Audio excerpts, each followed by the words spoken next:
Just when we thought Capcom was done cooking, they said, hold up, we still have dessert. The second wave of Monster Hunter Wilds Open Beta 2 was going to run from February 13th to February 16th, but since the PlayStation Network went down completely shortly after the beta began, Capcom decided to extend the second wave of the Open Beta 2 by one full day. So now, this second wave will begin on February 13th at 7 p.m. Pacific, and it will end on Monday, February 17th at 6:59 p.m. Pacific. This is incredible news, as I was already hoping for a second beta, and then we got it. And then they said, nah, you're gonna get 8 full days to play. And now, to accommodate the PSN players for lost time, they are giving everyone on all platforms another full day of play, which is still crossplay, I'd like to add. I never doubted Capcom's ability to cook, but just when we thought they were done, they said, happen a little more. With all that said, I'd like to talk about my experience within the first entire week/weekend of the Monster Hunter Wilds Open Beta 2. I was already so excited to get back in and have another opportunity to fly around with my greatsword, but there was something different about the beta this time. Although Capcom confirmed that nothing had changed from OBT1 to OBT2, I caught the scent of what they were cooking. And honestly, that scent was far better performance. Now, I'm not sure if this somehow snuck past the patch notes, but in every single way, for me personally, Wilds ran far better than it did during the first beta. Some examples of that were when the weather effects kicked in, like the sandstorm and the sky darkening, then lightning striking all over the place. This time, they didn't seem to tank FPS really at all, and I played the entire 4-day first phase of OBT2 at high quality with a little bit of ray tracing on a 3900X processor, 3080 GPU, and 32 gigabytes of RAM, all while streaming at 1440p on YouTube. The colors and overall environment of the Windward Plains felt so much more vibrant. The yellows and browns of the dry grass and dirt just beneath it, or the sand dunes, or even the electrical field of Ray Dow's nest all popped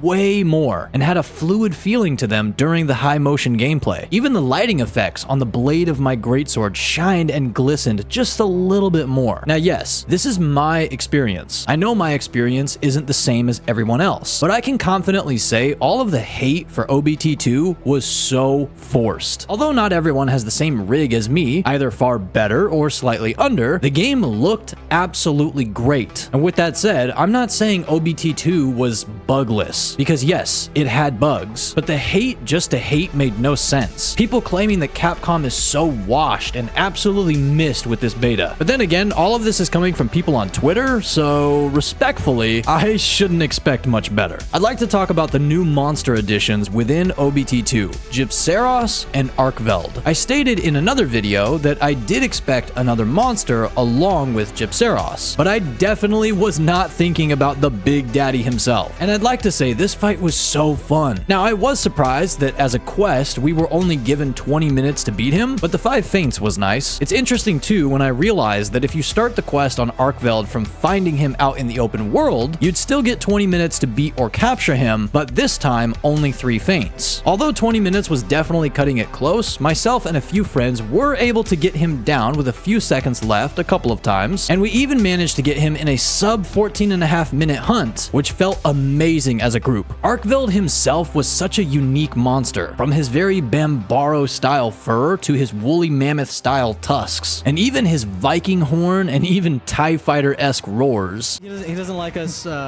calling out his weird hollers. Oh man. Oh, it sounds like a Star Wars TIE Fighter. I know he's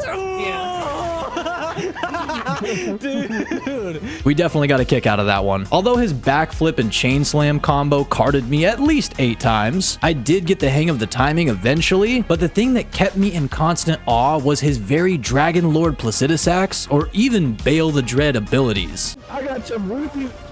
What is he doing? It's just really...